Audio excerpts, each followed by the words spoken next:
Not all heroes wear capes or have long, epic trilogies written about them. Some live quiet lives, doing what they can to protect the most vulnerable among us. In a small Irish town, one man must choose if he'll become a hero or remain a silent enabler of a horrific system perpetrated by the church of his community. The book, Small Things Like These, the author, Claire Keegan, and you're listening to Lit Society. Let's get lit!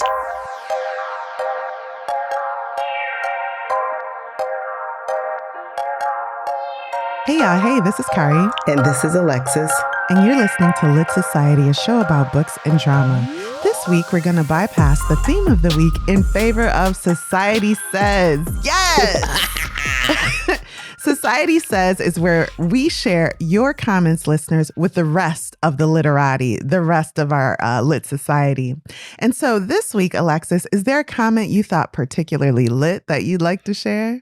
Yeah, I actually found this comment on YouTube, and It's about the book, The House of Eve by Sadiqa Johnson. And it's from Sonia Easley. And she says, "Great review. I haven't read this book yet, but we'll check it out. This story hits home for me. My mother was sent to one of those homes in D.C. in the 1960s and gave her baby up for adoption. It was a Catholic home called St. Anne's. She said it was a traumatic experience and her family never spoke of it again. She didn't tell me and my siblings until we were adults. My siblings and I found our brother thanks to Ancestry DNA. I was surprised that no one else in the family raised the child, which is what usually happens in the Black community. I cried for my mother when she shared her story." Wow. That was a beautiful comment. I thank Sonia Easley for listening, because that was it made me think of the book that we're reading today.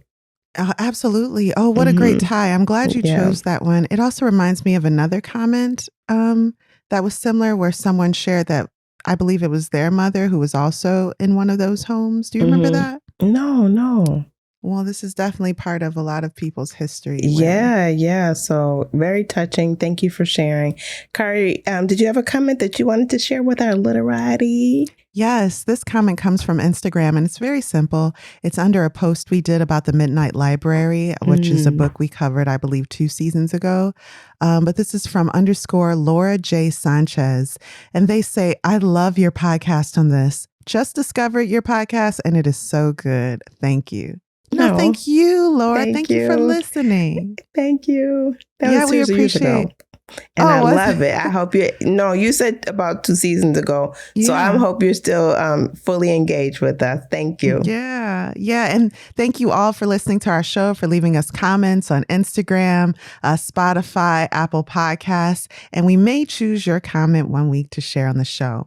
Well, Alexis, why don't we take a quick break before diving into Small Things Like These? How's that sound? That sounds great. All right.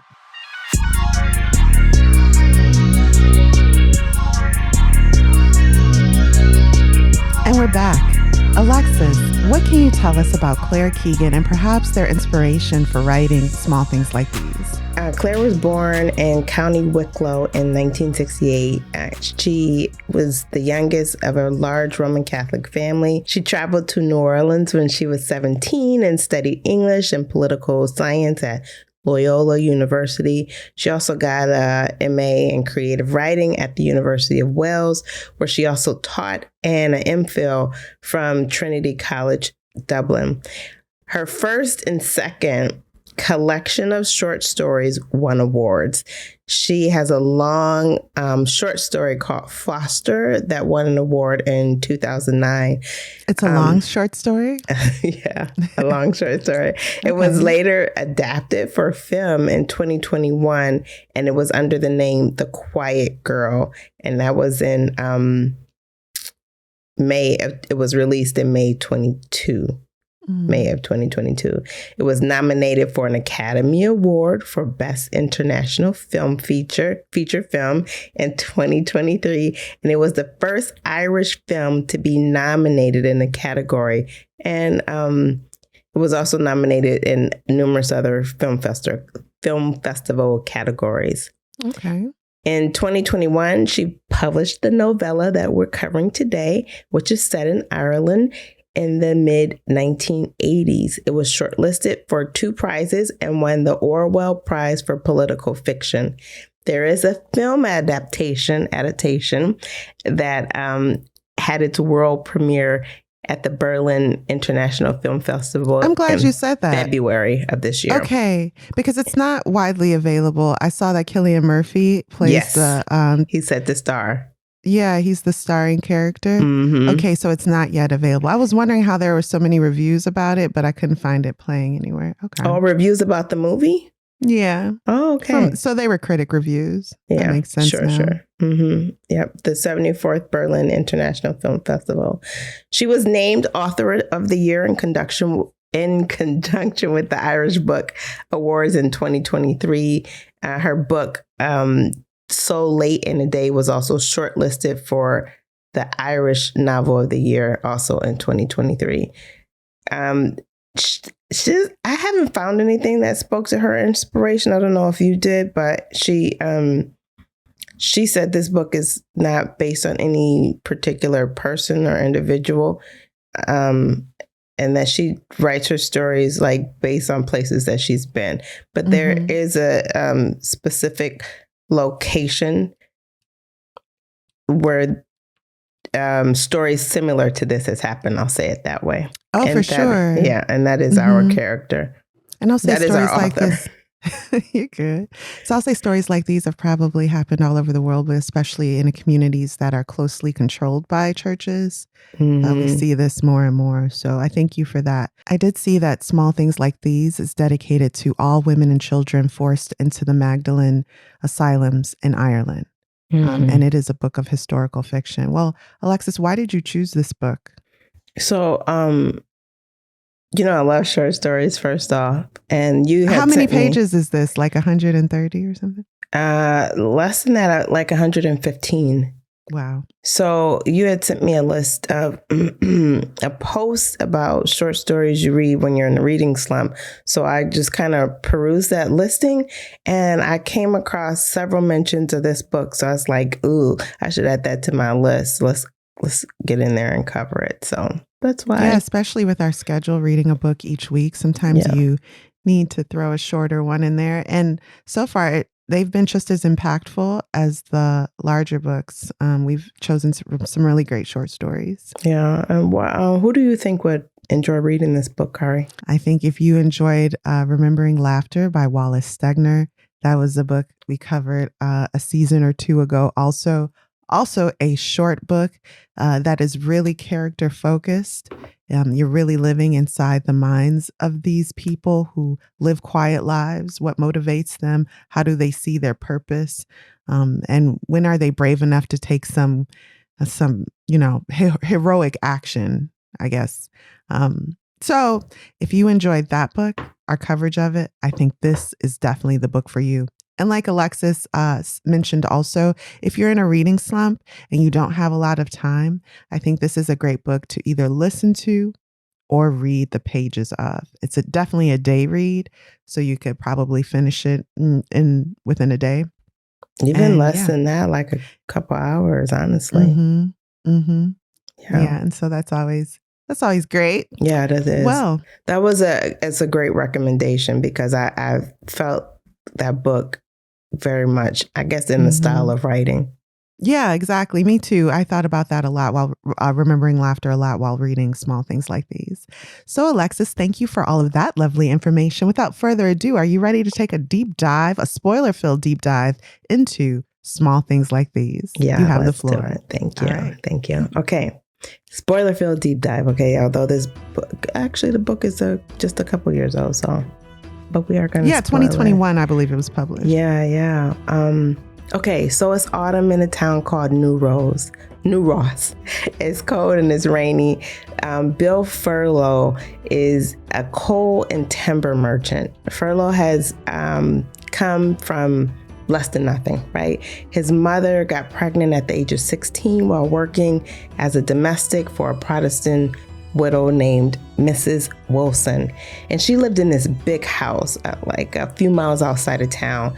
And when the family found out, the family of his mom found out that she was preggers, they disowned her. However, working with Mrs. Wilson, she actually took her in, kept her on for working. The day that he was actually born, Mrs. Wilson took his mom to the hospital and had them brought back to her house. And this was in 1946. So this was unheard of. Usually you'd send her away to a center for unwed mothers. Right. It's shameful. But Miss Wilson didn't rely on anyone financially. So the scorn of the town wouldn't necessarily affect her like it would affect someone else. And she obviously had a kind heart. That makes sense. That makes sense. She didn't have any children of her own. Her husband, she was a widow, as I said, and so she could provide for this domestic and her child. She was living pretty well. She had her husband's pension. She had cattle and ewes, and she had a farm. And she had a farmhand named Ned that also was also a live-in, and she didn't owe anybody. So she was truly in a position to help out this young girl when she got pregnant. Furlong, as a child, was teased because he didn't have a father, I assume. And they lived with someone else. But it also said that it wasn't, the teasing that he received wasn't as harsh because he had the protection of the big house. But I didn't really get that. I mean, because if you're going to be teased. Poor. Everyone's poor, though, but he's living better than a lot of people, even in his poor bastard state. So he might be the child of an unwed mother, but they doing okay in Mrs. Wilson's house. He said one day he came home and his coat was filled with spit because I was people like, that's gross. That's just gross.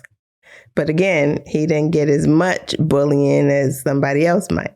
So, exactly. That's why I was like, huh? Okay. That sounds pretty bad already. It does. He went to a technical school for a couple years before landing a job in the coal yard. And he worked his way up. So instead of growing up to be a fool, like some people thought he would be when he was born, he had a head for business. He got along well with others. He was reliable, and he developed good Protestant habits.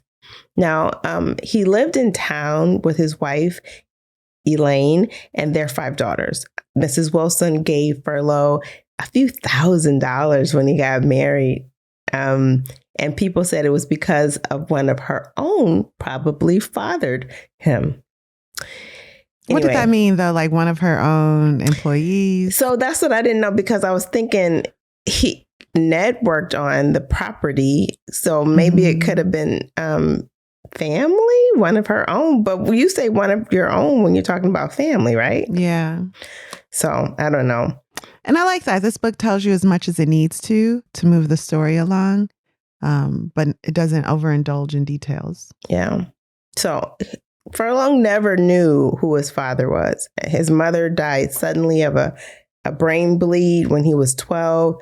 And when he went to get his birth certificate later in life, it had unknown written on it as who the father might be.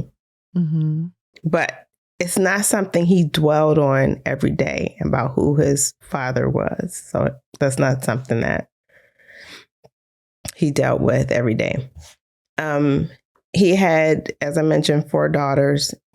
His 2 older daughters were smart. I thought it was 5. 5, right. He had 5. He had 5 daughters. His older 2 daughters were smart. They helped out at the coal and timber business, and they had good heads on their shoulders. His middle children were smart, musically inclined. One was in the choir. And then another one was taking accordion lessons at the convent after school.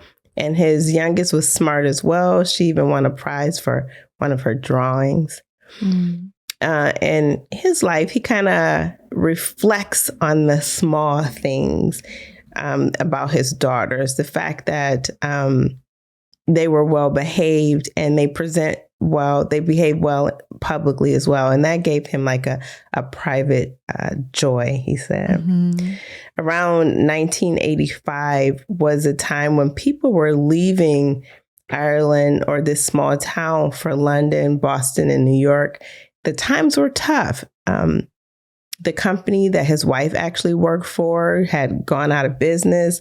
But yeah, Furlow was determined to carry on with his head down, stick to people's good side, and then take care of his family, making sure his girls could finish their education at the only good school in town, which was St. Margaret's.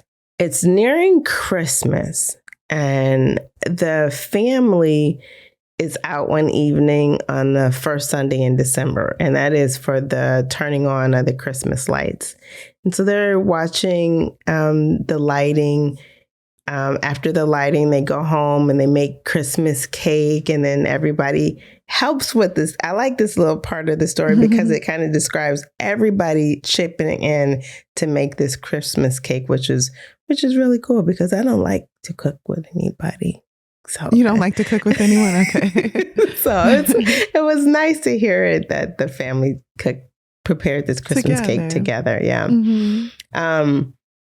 And then after they did that, they went on for the next assignment, which was to write letters to Santa. And Furlow thought that they were carrying on their life a little mechanically because they just do one thing, go on to the next thing, go on to the next thing. And it was just like, there's not really time to reflect or think about what's going on in life. And so that was just something. He was a very reflective man, I would say, as the book describes him. And then when the girls get up and finish their letters to Santa, they're sent to bed. The parents like review them, and then they just toss the letters in the fire. I'm like, it's like, okay. Where are they supposed to send them, Alexis? I guess. But I thought there was like a whole process of putting them in the mailbox. They're supposed to waste the time of the U.S. Postal Service. This is Ireland. Well, sure. Okay. All right. So anyway, letters away. That was that. One day, Furlow is heading to make a delivery to the convent. The way the convent is described is like sitting on a hill, right? And it looks like a ominous Christmas castle. Card. Oh, sure. It looks like the perfect Christmas card. It's got a well-kept garden that's there all year long.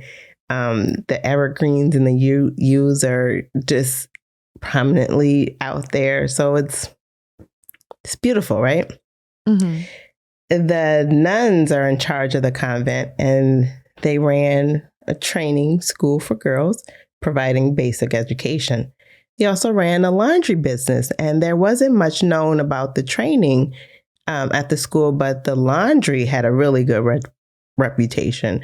Restaurants, guest houses, nursing homes, the hospital, the priest, and the well-off households sent their washing there, and everything came back like new. So it's perfect. But there were also some rumors going on about the convent.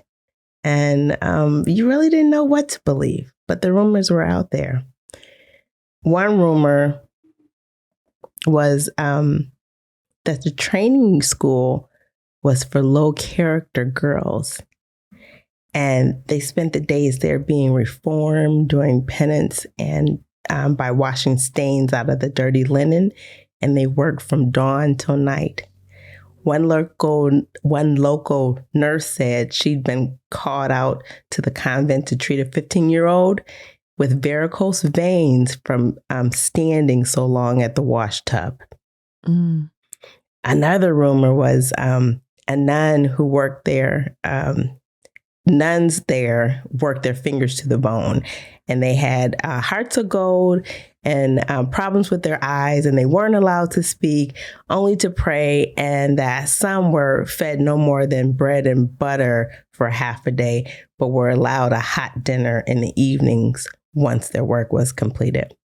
Mm-hmm. The third rumor is that it's a mother-baby home where common unmarried girls went to be hidden away after they'd given birth. They were sent there by their own people who put them there after their illegitimates had been adopted out by rich Americans or sent to Australia. The nuns were getting good money and placing these children out to foreigners, and it was like a business. Yeah, a profitable business, just like in the House of Eve. Mm-hmm. And the girls didn't benefit the mothers, of course. They lost their children.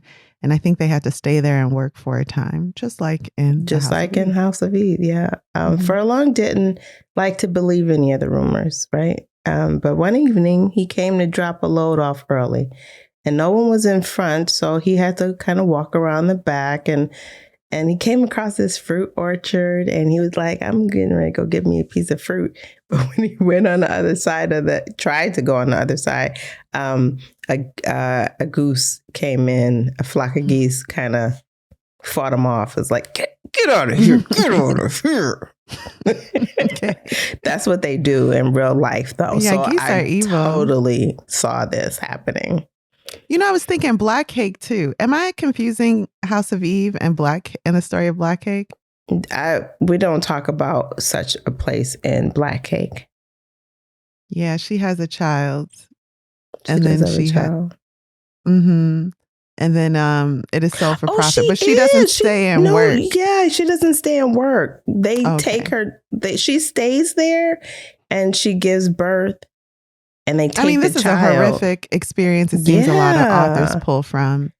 Yeah. Mm-hmm. Yeah. Oh, I forgot about that. Yeah. She does have that experience as well. Mm-hmm. So anyway, the geese were after him. So he went on down and he saw a chapel. And here he saw like a dozen or more young women and girls down on their hands and knees with tins of old-fashioned lavender polish and rags. And they were polishing the floor. And they were going about in black socks and a gray colored shift, it says. And then one girl ran up to him, but came up to him. She had an ugly sty in her eye. Well, this is what he saw, a young girl with a ugly sty in her eye. I don't know what an ugly sty is, but, I'm familiar with styes, but this one was ugly. They're all ugly. Are they? I guess so, but anyway. That's what it was. And then he saw another girl and her hair had been cut roughly. He said it looked like somebody blind cut her hair. And she spoke to Furlong. Car, do you remember how that conversation went? She ran up to him, looking at him as if he was salvation. She tried to negotiate. Please take me outside of these grounds. Take me to the river. She seemed as if she would, I believe at this point, take her own life. Did she say that? She said, she said, I don't have nobody. I just want to drown myself. Yeah. She said myself. Yeah. And then she suddenly drops to her knees and starts polishing. And then Furlow noticed that a nun was watching. He told her that when in this conversation, he's like, I can't do anything. You're here. He told the nun that he was looking for another nun. I think, can't remember her name, Miss Carmel, St. Carmel, I don't know. And that he had logs and coal. And the woman asked if he was the one that was upsetting the geese. He's like, oh, well, I guess. He felt like he was being chastised. Yeah. Everything she said was a reprimand. Yeah. And he's like, I'm just here to handle business. So he handled the business. They paid the bill. And he had an urge to say something about the girl, but he didn't. But he was rattled by what he saw. The girls on their hands and knees polishing the floor, the state they were in. He was so rattled by that as he's leaving the area he misses his turn. And one thing about this, the convent is right up next to the school that his girls go to, right on the other side. Then he remembered that he had noticed a padlock on the inside of the door that led to the orchard, to the front, and that there was this wall separating the convent from the school, and there was like broken glass. I can't how did was the broken? top to deter those from escaping the convent. Yeah. Or perhaps even to deter them from communicating with the students at the school. Yeah. Also, when the nurse came out, she locked the door behind her. Yeah, the nun. Like locking the kids in. And that made him feel uneasy also. Yeah, the nun. Mm-hmm. And so that evening, when he gets home, he wasn't sure if he wanted to share this experience with his wife, but he told her what happened. And she sat up rigid and she gave him a long speech. And he was like, you know something. She was looking like she knew more than he did about that place. Mm-hmm. She said, and she's like, go ahead, say it. We got 5 girls. They're doing good. You just got a soft heart. Please leave this alone. Yeah, please. Some things in life you don't want to meddle with. He's like, what do you know? She's like, I don't know nothing. Only what I'm telling you. That don't have anything to do with us. Stay away from it. So this, just made him reflect a little more about, what is his wife telling him that he shouldn't be doing and why? And she's essentially saying, don't bring no drama to our house. Right. But that could jeopardize the future of our girls, especially. Yeah. And the way their conversation goes, she kind of throws a jab at him about his upbringing. And he's hurt by that. Now, she does apologize quickly, but he's still hurt by what she says. And he was like, well, what if the girls were one of ours? And he said, they ain't. She said, it ain't. So mind your business. And he's in response to that, he tells her, isn't it good that Mrs. Wilson didn't share your ideas? Where would my mother have gone and where would I be right now? And so his wife says, Mrs. Wilson had the money to do that. So there you go. So now it's the week of Christmas. There's snow forecasted and the yard is actually going to be closed for 10 days. So Furlong's workload is busy. People are even panicked and their last minute calls for orders for the coal and the timber. And the last shipment of the year is actually coming in late. Then a big order comes in from the convent. And so he's like, I'll deliver that first thing in the morning. And as I mentioned, his daughter kind of works at the shop as well. And she was like, it's Sunday. But he was like, I got no choice. How else is it going to get delivered? So Sunday comes, he heads over there and to drop the logs and coal off at the convent. And when he arrives, he's hearing voices, like singing voices. And he's like, oh, maybe that's the kids at St. Margaret's that are staying there. He's like, well, maybe it's the girls from the training school, or maybe it's nuns. He didn't know where the voices were coming from. So he continued on to the shed to kind of unload the coal and the logs. But when he arrives at the shed, it's kind of frozen shut.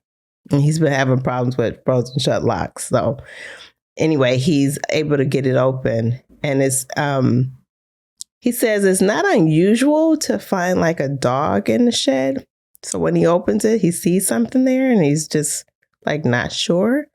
But then he realizes it's a girl and that she's been there longer than a night. And he kind of shines a light on her, on the floor around her. And he noticed that she's even gone to the bathroom in there. So he manages to take her out, and he thought it was a different girl from the girl that approached him the other day.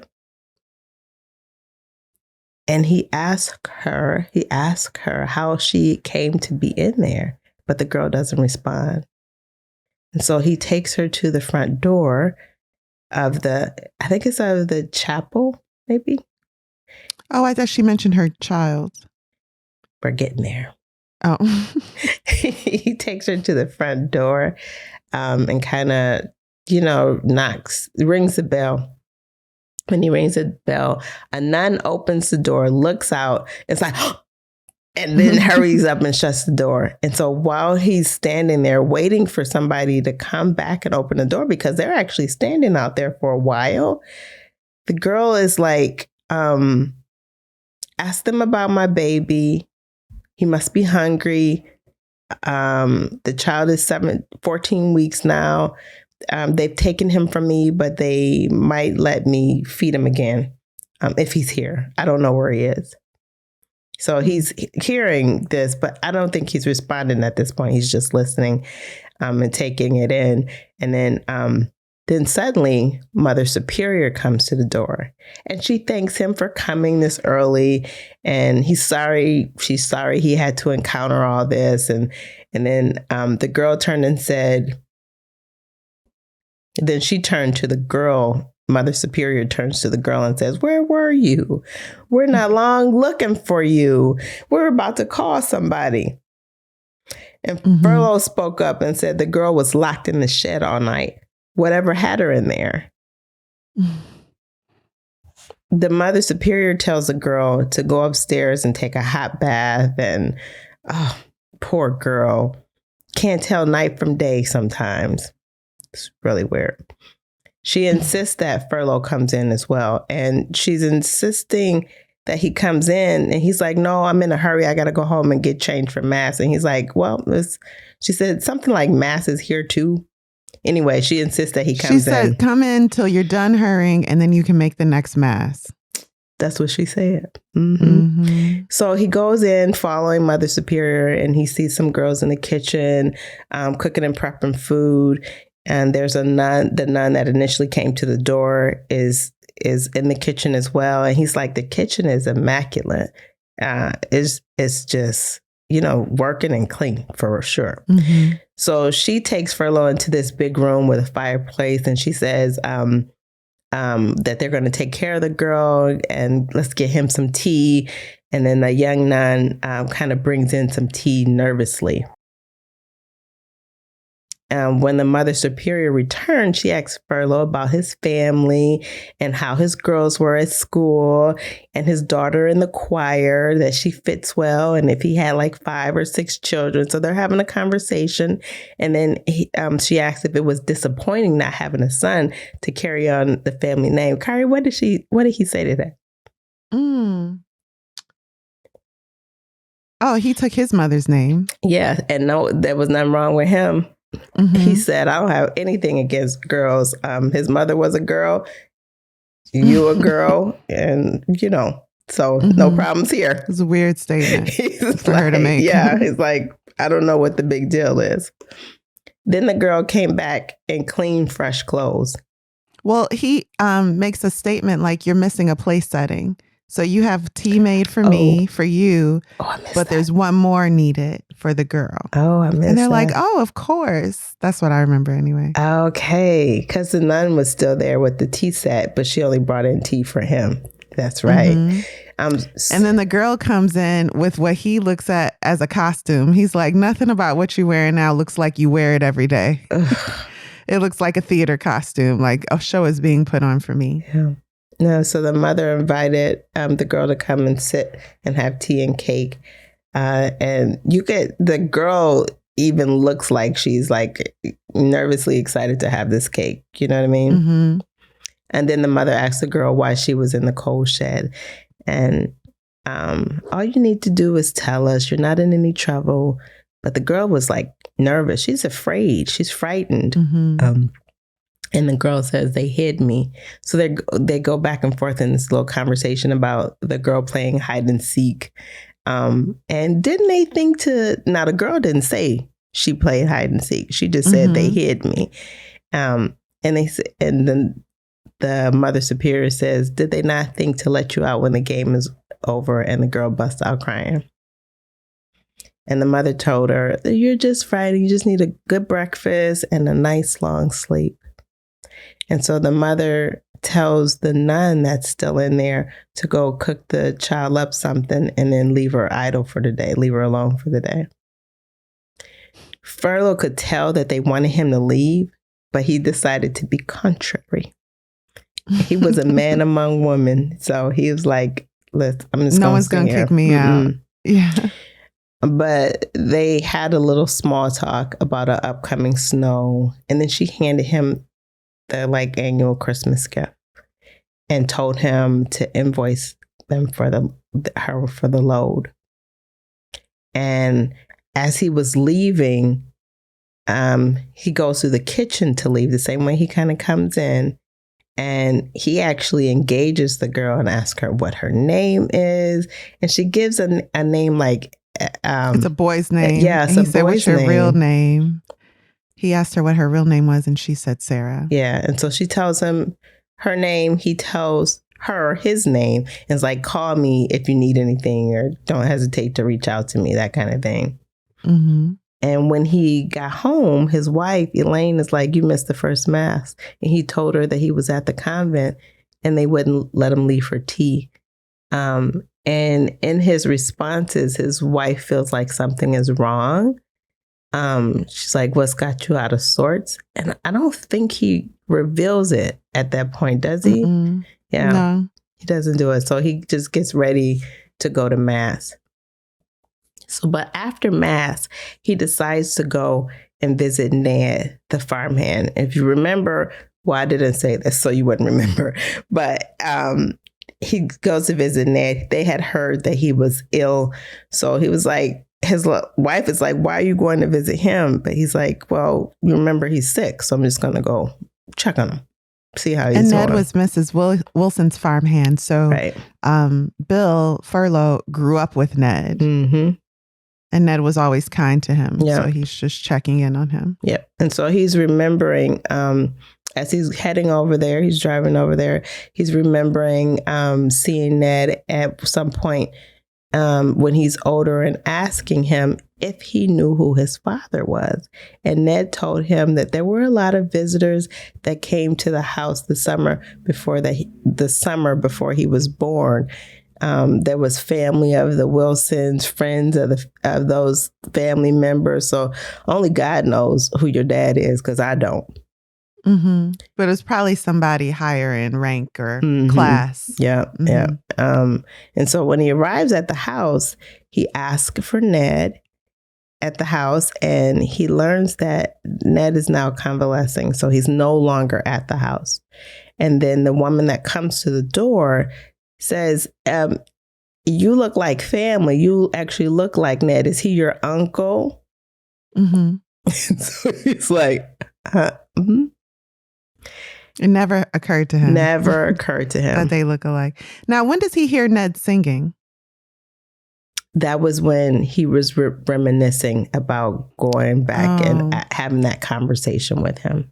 That was a beautiful scene, because the way Ned sings, Bill doesn't want it to end. He has a beautiful voice and they spend loving time together. It's like he's a thoughtful, caring man, and Bill enjoys his company. So when the woman at the door assumes that they're family, it occurs to Bill that they might be. Mm-hmm. So after he leaves the Wilson home, he's reflecting on what's tormenting him. And it's not the mother. So, okay, he's already gone to the convent and sat and had tea. He now has gone to check on Ned, and he's heard this thing that Ned could potentially be his father. And now he's leaving there and he's reflecting, and he's like, something's bothering me. And it's not the mother. It's not the girl at the convent. It's not the girl at the convent. But it was how he handled it. Mm-hmm. He saw, like Kari said, the costume that she had on, and he allowed it. He didn't ask about the girl's baby like she asked him to. That was the only thing she asked him to do, Mm-hmm. was to ask about her child, and he didn't do it. But he took that money and he left. And he could see that the girl in this costume that she had on was leaking breast milk under her clothes. And he left and went to mass. And he felt like a hypocrite. Mm-hmm. So, and it was something about the kindness showed to him by Ned and all the people who showed kindness to him in his life that made this all click for him. Yeah. He realized what was bothering him. Yeah. So on Christmas Eve, he had finished up all his runs, and he actually goes, I think it sounds like he kind of goes into a restaurant, and the place where other colleagues go and have breakfast, this Christmas meal, right? At this Miss Kehoe's place. And she asked him if he's had a run-in at the convent. And he's like, well, no, I haven't had a run-in. I was there, though. And this woman warns him that he had better watch what he says about them or what he does. She said, keep your enemies close, the bad dog with you, and the good dog will not bite. Then she tells him that the nuns have a finger in every pie. He told her they only have as much power as we give them. And she told him, I wouldn't be so sure. And she looked at him like he was foolish. And he felt like that's the same way his wife looks at him. And she told him that he has worked hard to get where he is. He's got a fine family. And there's only a wall separating that place from St. Margaret. So you need to be very, very careful. You can damage your chances. Furlough kind of walks back to the convent from wherever he is. He goes to the coal shed, opens it, and the girl is in there again. He picks her up, takes her out, and carries her back to his house. And that is the end of our story. You want to take a quick break, Kari? Sure, let's do it. All right.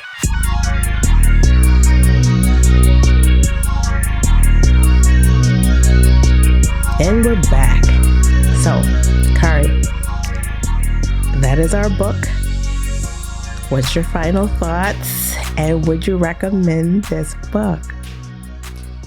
Small Things Like These is a small but mighty masterpiece. I felt very much encapsulated in the town, in Bill's upbringing, and in just a few pages, I understood completely his motivation in the end for taking the girl. What I want to know is what happened when he got home. What you think, Alexis? You think his wife was like, oh, yay, a sixth girl? No, absolutely And this one not. I didn't even have. Absolutely not. Absolutely not. So everyone in this book has some power, whether they accept it or realize it or not. And some people choose to use their power for good, and some choose not to. Mrs. Wilson had power in her money and her stability, and she chose to use that to help an unwed mother raise her child, and then to basically raise that child until she died too. So Bill chooses to use his good to rescue someone who was in a position similar to his mother's, an unwed child, about to give birth to a child. So I love that this book plays on, I don't know how real it could be, because what's going to happen to Bill when he goes home? What's going to happen to his daughters? What's going to happen to their futures and his? And that would definitely be something he'd have to consider. But in this book, at least, in this historical fiction, he's able to use his power as a man and as a family man, he has someplace that can actually nurture this child, this girl, and he chooses to use it for good. And I think there's a message there that's always wonderful to hear, that whatever power we have, large or small, we can choose to use it for good. And so, yeah, I love that. I think this is a great book to read. I would highly recommend it. I enjoyed it thoroughly. What about you? Yeah, I really enjoyed this book. I like the way they paint the picture of Billy Furlough as a caring individual, a thoughtful individual.